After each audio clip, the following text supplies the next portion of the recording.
The Angels looked like a different team offensively against the Cubs the last two nights. What changed? We think you know, and we're going to tell you what we know. It's time to get locked on with Mike and John, and this is Locked On Angels. You are Locked On Angels, your daily Los Angeles Angels podcast. Part of the Locked On Podcast Network, your team every day.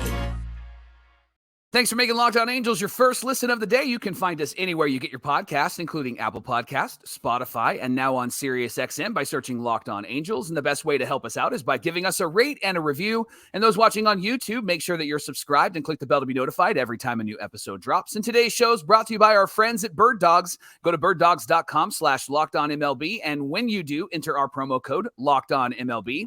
And they're going to throw in a free custom Bird Dogs Yeti-style tumbler with every order. Thanks for being here for this episode of Locked On Angels, where it's your team every day. You've got the Frisch Brothers here with you, a.k.a. the Super Halo Bros. My name is John, and that's my brother Mike. And my name is Mike, and that's my brother John. It's our second season here at Locked On Angels, and it's our pleasure to talk Angels baseball Monday through Friday, every single Monday through Friday with you. Thank you for being an everydayer and being here with us. If it's your first time here, hello. We're glad that you're here. We're longtime fans of this team, and we hope that we can teach you a little something about our Halos each and every episode. Speaking of which, Mike, we're going to have a conversation later on about something that we've been on. We've been on this, and we're going to talk about it. But first, let's talk about the Angels' big win against the Cubs on Wednesday night, 6-2, Mike. Yeah, how about that, Johnny? And they had a complete game.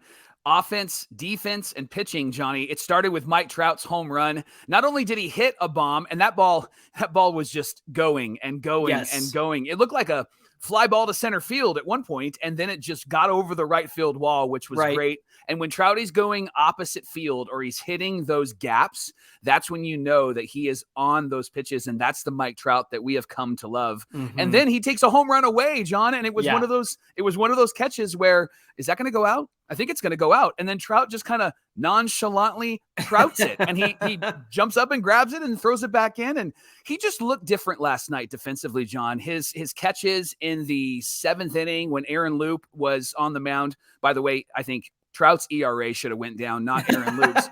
But he had a couple of just really great run and catches. And with Rengifo in left field, there is a concern about his lack of awareness of being an outfielder. And I love that Trout just took control of center field. Did you love that about Trouty last night, Johnny? Mike Trout looked like the Trout of old. It looked like 2012 Trout out. That's hard to say. Yeah. 2012 Trout out there. And he looked like he was having fun, Mike. Yeah. And sometimes I wonder if that's what's missing from Mike Trout's playing time some of the time, is just the guy's got to have fun. He loves baseball, and he looked like he was having fun in the outfield, saved Aaron Loup. I said that Aaron Loup owes him dinner after bailing him out on the mound out there. But yeah, so it was great to see him command center field like that. And then before we talk about more defense, how about the rest of the offense with Luis Rengifo hitting that home run, first pitch, dead center field, and then had an RBI single on the first pitch of the AB, and then a stolen base, his fifth of the season. Mike, I was concerned about Rengifo, but he's been heating up over the last week. I think he has a 375 average over his last 7 games or so. Yeah. And then talk about more outfield offense. Mickey Moniak breaking this game wide open in the 6th with a bases clearing double. He had the bases loaded and he hit that double. And then Shohei Ohtani stealing bags in the 8th and in the 9th inning. So that guy's on the move. Not only can he pitch, he can hit and be on the move. Mickey Moniak, of course, Anaheim's favorite Mickey right now, because he's just been a stud. And then he made a couple of incredible plays out there. He robbed Nico Horner of a hit. And then he also caught that out in foul territory. And the best thing was that he gave that ball to the Cubs fan who almost actually got it. Wayne Randazzo said, somebody's got to tell that little Cubs fan about the playoffs in 2003 and give him a heads up. Gooby laughed and laughed and laughed and laughed at that one. That was a great line. Johnny, let's talk about pitching for a moment. Yeah. How about Jaime Barria? Every start he's had so far since being moved into the starting rotation, he's gone 5 innings, and he went 5 innings last night and only walked 1, struck out 3, looked really good to start, and then struggled a bit. But his struggle wasn't like, oh man, he's just really falling apart. It was just one of those games where it was kind of a dink and duck by the Cubs. Their exit velocity on their hits, I think, were in the 80s and in the 70s. And so they weren't hitting him really hard. They just found holes, and that's going to happen with major league hitters, right? He only threw 76 pitches, so there was a lot of conversation on Angels Twitter about should he have stayed in the game. What do you think? I'm okay with how it went down because I think you give some chances to the bullpen pieces that you have, and if you have the ability to use them, then by all means use them. I think it really is up to Phil Nevin and how they feel about Barria in the moment. I think 76 pitches, he definitely could have gone more. I think he went 90 pitches the last time out, so he does have a little bit left in the tank. But I think after he got hit around a little bit and gave up those 2 runs, maybe there was some concern of just like, hey, you know what? It's a good start. He qualifies for the win. Let's keep him in there. But then, because he didn't qualify for the win, it actually went to Ben Joyce. He got his first win, Mike. And here's the thing about Ben Joyce that we tried to warn people about because they were like, bring him up from AA. He needs to be in the bullpen. And we agree. He needs to be in this bullpen. However, the walks are going to come with the territory. He did a good job of getting out of that jam where the bases were loaded. He gave up 2 walks and he got out of it. He didn't look like he had the best control, but Gooby mentioned on the broadcast that that's going to happen. Your shoulder is going to fly open and your release point is not going to be quite right, especially when you throw that hard. However, he was able to get out of it. That was great. And listen to this, Mike. This is the first time that Aaron Loup has not had a base runner since April 12th in a full innings worth of work. So 1 full inning, no base runners. First time since April 12th. And that was all because of Mike Trout in center field, right? Yeah, I believe it. I believe this is the first time. I think all Angel fans believe it. Yeah, Trouty had some really, really great defense in that inning to really help him. And again, I think, Trouty's ERA should have went down instead of Loop's ERA. Yeah. And how about Sam Bachman, Johnny? He pitched 2 perfect innings. Oh, I'm so glad he went 2 innings. That was awesome. My goodness, he has just flipped a switch. He came up, he struggled with some walks, which is a part of the territory, being a rookie, coming up and learning like Ben Joyce. But I think Bachman's got the best stuff out of all of those guys in that bullpen. And it's interesting to me how they're setting this bullpen up. And I don't know if I'm a fan of it, although I'm really a big fan of who we have there. I don't think I like on these days we're using these guys and on these days we're using those guys. I think I like the mix and match because I think that having something like Soriano coming in after a Bachman or before a Bachman and mixing Joyce in there and then being able to have like a Davinsky, and I know that they pitched the night before, but I think that it actually keeps the other teams kind of on their toes, and the expectation is who's going to come in next, right? So I hope that there isn't this playbook that's being delivered from the front office. We've talked about that before in this pod. Yeah. But it seems like you know who's going to pitch out of the bullpen on which nights. And I don't know if I'm a fan of that because I love the element of surprise. I love hey, let's bring this guy in. I get that we were up 6-2, so you didn't really need Davinsky. You didn't really need Carlos Estevez. But when it's close, I would prefer them being able to mix and being able to match. That would be my only complaint about last night. Angels actually looked really, really good. And again, they were like a complete team. And Johnny, we got news that Hunter Renfroe is going to go on the paternity list. Yes. So he's going to be a daddy. That's awesome. Yeah. And they brought up some guy named let me look it up. Joe Adele. Aha. What do you think they're going to do with Joe now that he's on this roster with the way that Mickey Moniak is playing, and of course with Taylor Ward out there already? Well, here's the thing about the paternity list. I think you only get 3 games worth of time off. So it's not going to be a very long stay, I imagine. But Mike, he's got to get at least 1 game in there just to see how he's doing and how he can perform at the major league level. I hope that he's in there tonight. Honestly, I think that would be really great to see. Yeah. Because we want to get a good look at Joe Adele at least once before he goes back to AAA. I still think AAA is the place for him to be. I still think that he needs to cook down there for most, if not all of the season, because he's just tearing it up. And as we all know, he's got the gifts. He's got the talent. He just didn't have the mental strength to handle the big stage. And I think that goes away when you help him build his confidence back up. One thing I want to mention before we move on, a no-hit bullpen, Mike. Nobody gave up a hit. Nobody surrendered one. So that was really great to see. Going to your point about the bullpen, I felt like it was mixed and matched enough just because Ben Joyce came in the 6th. Then you had Aaron Loup and Sam Bachman finishing it off. I think they're still trying to figure out how to use this reworked bullpen because it does not look anything like it did on day one. So I think they're still kind of, no kidding. They're still trying to make some adjustments there. But hey, at the end of the day, the Angels are 33-30. They're going for the sweep against the Cubs. It's going to be Reed Detmers versus Drew Smiley, who's actually been pretty good for the Cubs. So you can catch every pitch of the Angels hometown broadcast with SiriusXM on the SXM app. All you got to do is search Angels. And coming up on Locked On Angels, hey, we told you a few weeks ago about the solution to the hitting with runners in scoring position issue. And we'll tell you what that is coming right up. Locked On Angels is brought to you by Bird Dogs. Bird Dogs is a clothing company that's all about your comfort. And when you wear pants and shorts from Bird Dogs, you're going to look good and feel good.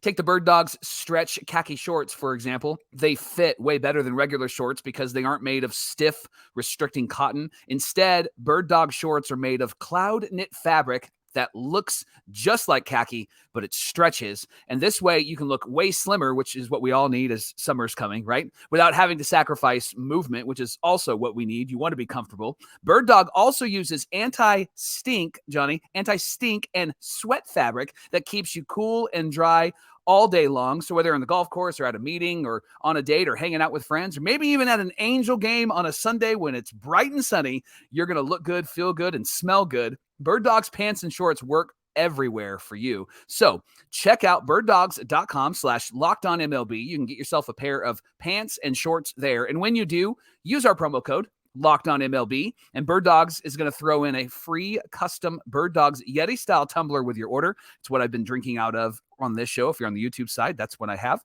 That's birddogs.com/LockedOnMLB. You can use our promo code LockedOnMLB. And trust me, you're not going to want to take your Bird Dogs pants or shorts off. They're so comfortable. So head to birddogs.com/LockedOnMLB today. Thanks for making Locked On Angels your first listen of the day. Locked On Everydayers, join us Monday for a full recap of the Mariners series. Got those Mariners coming to town, Mike, and, hopefully we can beat up on them again. Stir up the hate. Stir it up. Stir it on up. They're kind of down on their luck this season, but that means we got to stir it up. I know they were slow out of the gate last season too. But hey, the Angels are playing the Cubs tonight, 6:38 Pacific time. Catch every pitch of the Angels hometown broadcast with SiriusXM on the SXM app. Just search Angels. Johnny, around this time last year, the Braves were really struggling, about 9-10 games under 500. And so their manager called for a closed-door meeting. And after that meeting, the Braves won over 70 games and were over 30 games over 500 by the end of the season. What's that like? Exactly. I want to know what that like. What's that feel like? What's that smell like? What does it look like? Right.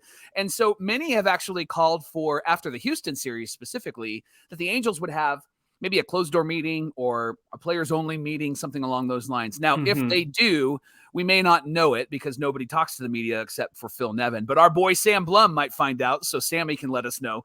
But here's the thing that I'm curious about and want your opinion on. If the Angels do have said meeting because they need to refire up everybody, rally the troops, first, who leads that meeting, John? And second question is, what should be discussed at that meeting? Let's start with who you think leads that meeting. I thought it was really interesting. Sam Blum actually was able to have an interview, and the rest of the beat writers as well, talking to Anthony Rendon about his return. And he had some really interesting things to say. Here's what he said, Mike, on Tuesday. And this is how I know that Anthony Rendon makes Locked On Angels his first listen of the day. Yes. Because listen to this right now. I always tell these guys we need to get a minimum of 15 wins a month, Rendon said. You do the math. If we get 90 wins, we're going to have a good chance to be in the hunt and be able to play longer into October. Hey, Anthony, how you doing? We haven't been playing our best, but we've hit the bare minimum. So I need to push these guys a bit more and maybe get a 16th or 17th win. So we just have to keep grinding. Mike, is Anthony Rendon the guy to step up and be the locker room leader? Before you answer that, like I mentioned a few episodes ago, Victor Rojas, who does the Angels Win podcast, they do a great job once a week show. He said that Mike Trout should be the leader. However, Mike Trout is not that kind of guy. He leads more by example rather than, verbally or getting in somebody's face or anything. Like, you're not going to see that. So to see that Anthony Rendon might be the one to step up, that sounds kind of interesting to me. It makes sense. He's been on a championship team. He's been around a long time, but the problem is that he hasn't been on the field a lot of the time. So that's kind of the conundrum there. What do you think about Anthony Rendon as the locker room leader? Well, he had another quote, and I'm paraphrasing, but the other quote was essentially, the Angels have sucked the last 10 years. And I've been here for a couple of those years that have sucked. And quite frankly, I love that he was honest about that. Yeah. I love that is what's going to endear him to this fan base. That's why we love Jared Walsh. Jared Walsh can struggle and struggle and struggle, but you see somebody out there that's like, I'm gonna work hard, and I'm gonna be honest, and I'm gonna play good defense, right? He's gonna do what he can. And Anthony Rendon talking that way actually makes me go, yeah, that's what I want. It's about time somebody said that, right? Absolutely. Right. Absolutely. Now he's not going to be allowed to talk to the media. It's too negative. Carpino's going to say, come on, bro, we're not going to pay anymore, right?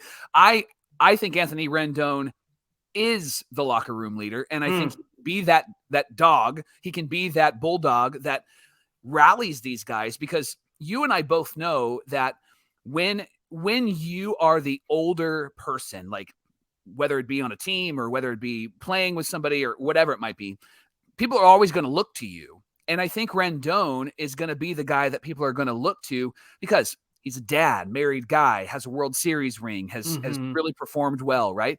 And I think that he actually can be the guy that can say, we're not doing that. This is what we're doing. Hey, you need to do better. Hey, you need to fix this. Hey, pay attention here. I think he just needs to be that dad guy. He needs to be that dad energy for this team. And I think that actually will be really beneficial to the Halos. And if he starts doing this, I wouldn't be surprised if he's already started doing this, because I sensed on what was it, Tuesday night and then Wednesday night, I sensed a different Mike Trout. I feel like Trout looks different, sounds different. Even in his interview after Tuesday night, he was just really, he was Trout-like in his answers, but there was something about him that felt a little bit different. Like there was a bit more like focus. There was a bit more passion. There was a bit more like, this was good. This was exciting. Right. And so I think Rendon is that guy. I think Rendon should be that guy. And I think that conversation should start right now if it hasn't.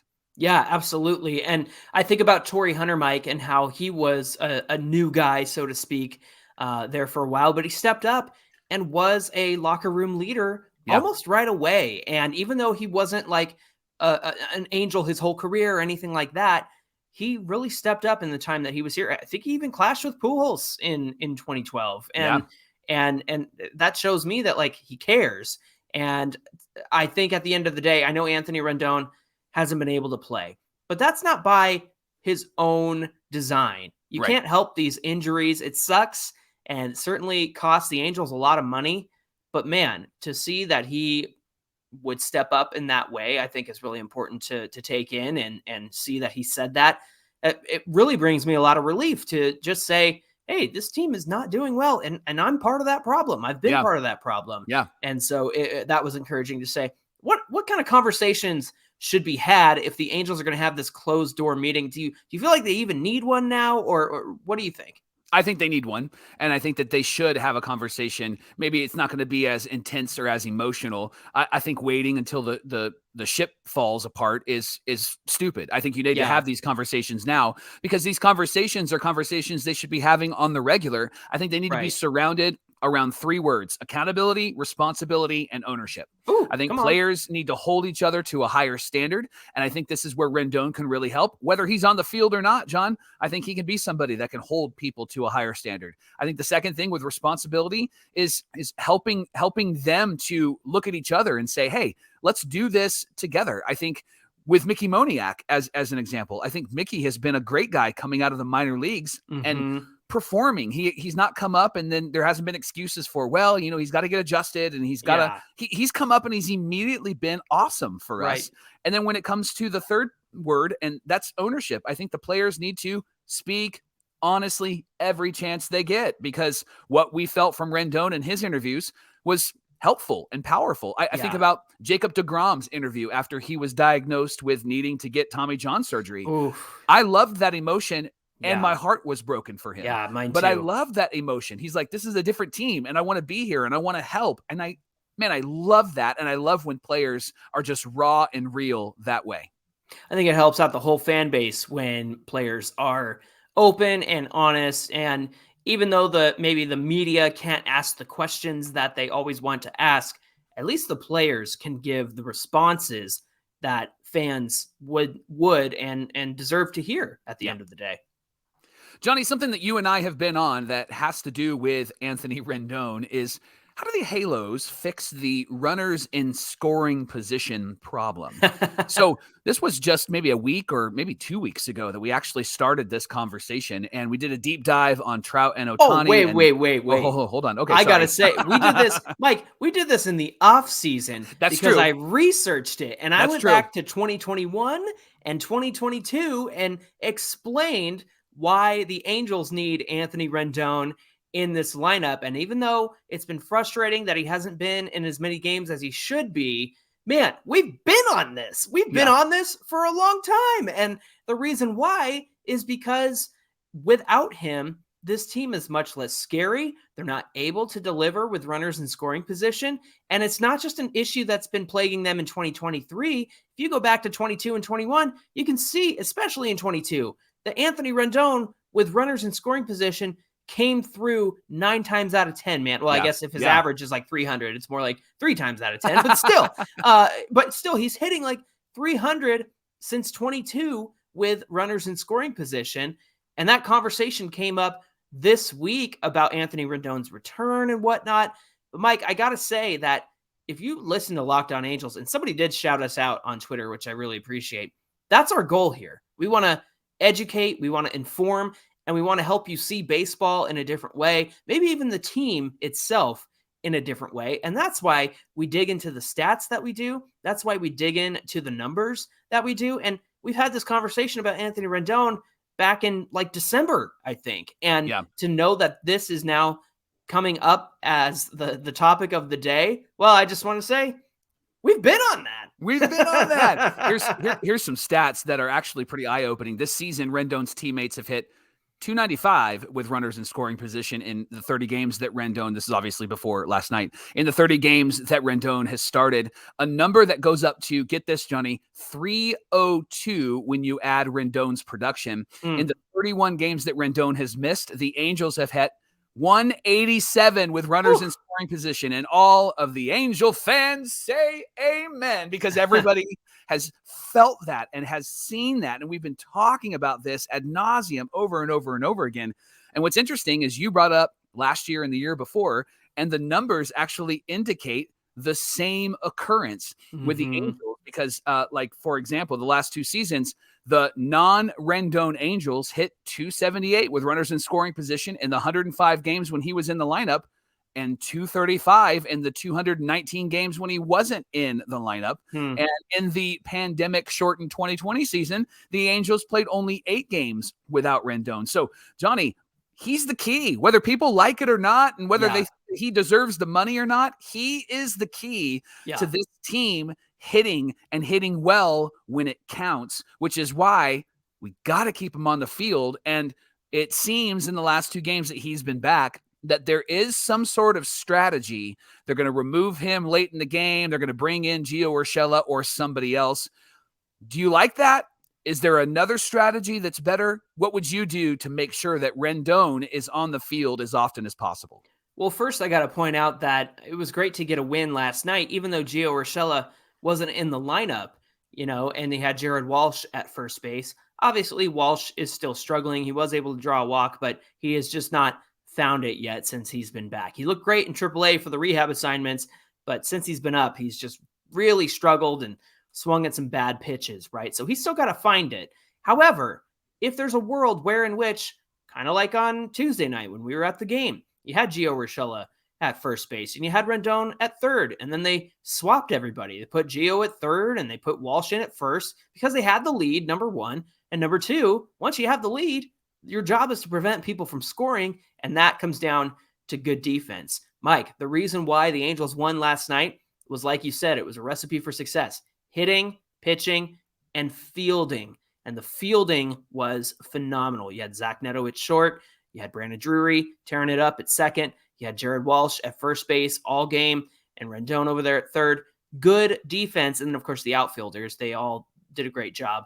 But to keep Rendon healthy, there's always a plan and there's always a way to take him off his feet if you have the lead. If you don't need Rendon in that lineup in the 7th, 8th, and 9th, and you're up far enough, I think that you have an acceptable moment to keep him off his feet. Now, obviously, as we get toward, the end of the season and the games matter more, and if the Angels are still in it and fighting, you're going to want to keep Rendon in all 9 innings because you don't know if you're going to need him later on. But I like what they've been doing so far since he's been back. You take the lead and then you can replace him over at third, because I think Gio is just as capable, if not more, than Anthony Rendon. In the past, historically, Rendon's been the better third baseman, but we've seen the errors that he can make. We've seen the issues that he's had throwing over to first, and you just feel a little bit more comfortable with Gio Urshela over there. I think my stomach sinks every time I see Rendon throw over to first. And so all of that to say, I'm okay with them taking him off his feet if his bat in the lineup isn't needed at that point of the game. What do you think? Yeah, I agree with you. I wonder, just thinking out loud, I wonder if when we need him in the lineup, they're taking him out late in that game. That might be a tension that they're going to have to wrestle through, right? Sure. Because like last night, they didn't need him. Like we were up 4 runs and it looked like we were going to get the victory. They're going to have to wrestle through, like, you know what? We might have an opportunity to knock in some runs late in this game because we're only up by 1 or down by 1. Sure. And so that's when they're going to have to really be thoughtful about it. And I think that's where, him. Well, that's the thing. That's where we as fans are going to have to really trust Phil Nevin's gut in those moments, and the whole team, the whole management team, what they're going to do with Rendon. I hope that they do help him to stay healthy, and I'm okay with him maybe missing a few games here or there, as long as he's in those games that count later on. And quite frankly, right now in June, I think these games count. I think these games are 100%. Some of the most important games. And what's great about June so far is now that we're back to 500, we've got 3 wins and 3 losses. This is actually a good moment for us to get a victory against the Cubbies tonight. And with Rendon, it's obvious that he has a huge influence and a huge impact in this lineup. Yeah, it was important for the Angels to win last night because Houston lost and Seattle lost and the Rangers lost. So everybody dropped down a peg while the Angels moved up, and they have to keep doing that through June and take advantage of the fact that we're playing the Cubs and the other teams are playing much more difficult teams at the moment. And we've certainly had our share of that too. We've been playing tough teams while they had it easy and they were earning wins. And so we just have to go and do the exact same thing. We also got to step up and take on the teams that matter, like the Rangers. When Seattle comes to town, you want to see Rendon in there as much as possible. You want to see him in there as much as possible against the Rangers. Mike, I wonder if in the offseason there's a world where Rendon thinks about first base. Yeah. Just because, he's more than capable of doing that over there. I know it's a different look. However, if you can play third, I think you can play first. And I think it's going to be a lot less excruciating for him over at first base. Maybe they have that conversation. I don't know. But I just think they have to do everything they can in their power to keep him healthy on the field. And most importantly, in that lineup. Thanks for making Locked On Angels your first listen of the day. Remember, the Angels play the Cubbies tonight at 6:38 Pacific time. Going for the sweep. Hopefully we can get that. Reed Detmers is on the mound looking for his first victory. You can catch every pitch of this game, the hometown broadcast, with SiriusXM on the SXM app. Just search Angels.